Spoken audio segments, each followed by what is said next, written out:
प्रभु यीशु के सामर्थ्य नाम में आप सबको जय मसीह की। Praise the Lord. आइए आज की सुबह में हम प्रभु के वचन को अपने मन को लगाएं। मेरे साथ भजन संहिता के पुस्तक उसका 51 अध्याय पद 1 और उसके 2 वचन को निकालिएगा। यहाँ लिखा है, हे परमेश्वर, अपनी करुणा के अनुसार मुझ पर अनुग्रह कर, अपनी बड़ी दया के अनुसार मेरे अपराधों को मिटा दे, मुझे भली भांति धोकर मेरा अधर्म दूर कर और मेरा पाप छुड़ा कर मुझे शुद्ध कर। Praise the Lord, hallelujah.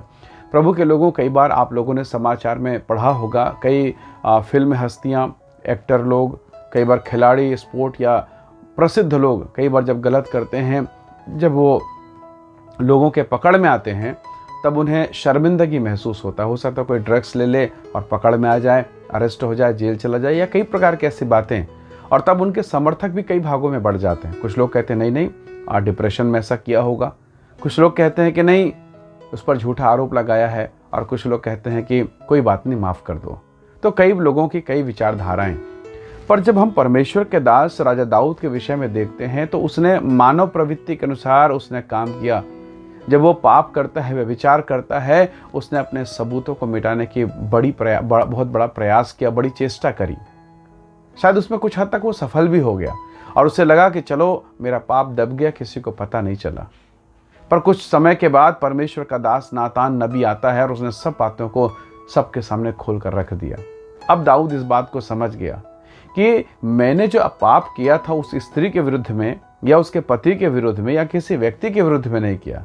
मैंने पाप किया प्रभु के विरुद्ध में, क्योंकि परमेश्वर ने मुझे अपने लिए चुना है। परमेश्वर ने मुझे अपने लिए अभिषेक किया और मैं उसका अभिषेक, उसका अनुग्रह पाकर पाप में फंसा और मैंने ये गलत किया। वास्तव में मेरा अपराध परमेश्वर के प्रति है।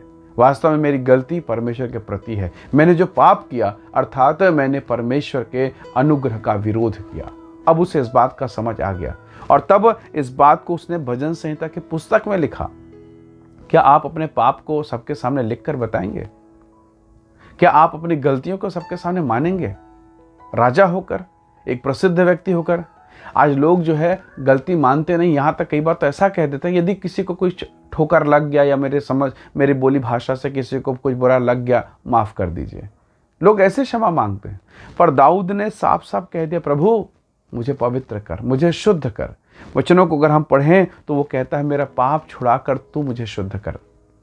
खुलेआम उसने कह दिया, सबके सामने इस बात को मान लिया कि प्रभु मैं दोषी हूँ, मैं पापी हूँ, मैं तेरा गुनाहगार हूँ। और वो कहता है कि अपनी बड़ी दया के अनुसार मुझे शुद्ध कर दे, मुझे क्षमा कर दे।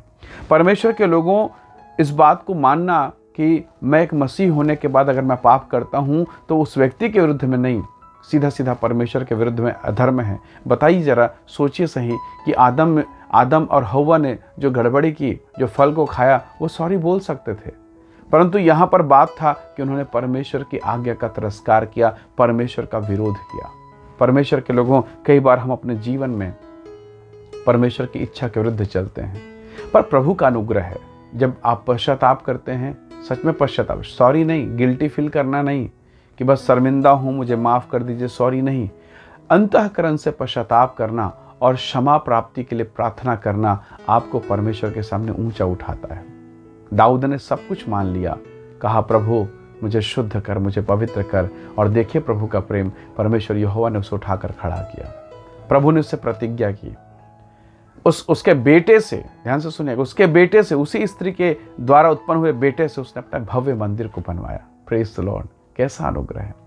परमेश्वर ने पाप का दंड दिया, गलती का दंड दिया, परंतु परमेश्वर जो क्षमा करने वाला है, उसने क्षमा किया और उसके वंश को आशीष भी दी।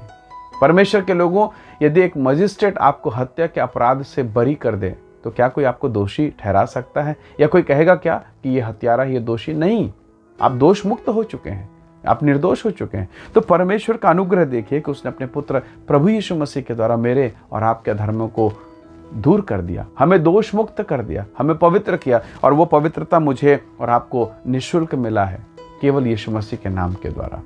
परमेश्वर का वचन हमें सिखाता है कि जब हम परमेश्वर के पास आते हैं, सच में पश्चाताप करें, सच में क्षमा प्रार्थी होने के लिए, क्षमा प्रार्थी हो जाएं, क्षमा पाने के लिए हम प्रार्थना करें हृदय की गहराई से। हमारा प्रभु विश्वास योग्य धर्मी है, वो हमें क्षमा करता है। हो सकता है कई बार जब आप पाप करें, जब आप गलत मार्ग में चलें, परमेश्वर का वचन कहता है कि पाप से लदे हुए मनुष्य का मार्ग टेढ़ा होता है। कई बार आप कुछ काम में हाथ डालते हैं, वो सीधा नहीं होता, सफल नहीं होता, बनता काम बिगड़ जाता है, कई सारी चीज़ें गड़बड़ हो जाती है। तो क्यों ना आज की सुबह हम अपने जीवन को टटोलें। कई बार हमें समझ में नहीं आता है कि हमें गड़बड़ियाँ हैं, तो हम प्रभु को आमंत्रित करें कि प्रभु यदि मुझ में कोई दोष है, कोई बुराई है, आप उसे दूर करें, उसे मेरे जीवन से हटाएं, ताकि मैं आपके सामने पवित्र बनूं और आपकी इच्छा के अनुसार चल सकूं। क्योंकि जब आप परमेश्वर की इच्छा के अनुसार चलते हैं, जिस काम पर आप हाथ डालेंगे वो काम सफल होगा, आप आशीषित होंगे। सोचिए, दाऊद ने अपने जीवन में खुलकर कहा, प्रभु मैं पापी हूँ, मुझे क्षमा कर। अपने मंत्रिमंडल के सामने, लोगों के सामने, पूरा इजराइल जान गया कि दाऊद ने गड़बड़ किया, पर इजराइल ये भी जान गया प्रभु ने उसे क्षमा कर दिया। आइए हम अपने प्रभु के अनुग्रह में घोषणा करें कि प्रभु हम तेरे क्षमा पाए हुए बेटा और बेटी हैं, हम पर दया करें। आइए प्रार्थना करें। सर्वशक्तिमान पिता, हमारे पापों, हमारे धर्मों को क्षमा करें। यीशु मसीह के सामर्थी नाम के द्वारा, यीशु मसीह के अनुग्रहकारी नाम के द्वारा हम पर आप दया करें, हमारे गुनाहों को धोएं, हमें खड़ा करें, पवित्र करें प्रभु, और ये साहस दें प्रभु एक आपके सामने अपने पापों को मान सकें। ऐसा मन, ऐसा आत्मा, ऐसा विचार हमें दे कि हम अपने गुनाहों को मानकर, तौबा करके, पश्चाताप करके आपकी निकटता में बने रहें। प्रभु धन्यवाद सारी प्रार्थनाओं को सुनने के लिए, आशीषों को प्रदान करने के लिए प्रभु यीशु के सामर्थी नाम से मांगते हैं, आमीन आमीन। प्रभु आप सबको बहुत ऐसे आशीष दे। बहुत धन्यवाद। जय मसीह। Praise the Lord.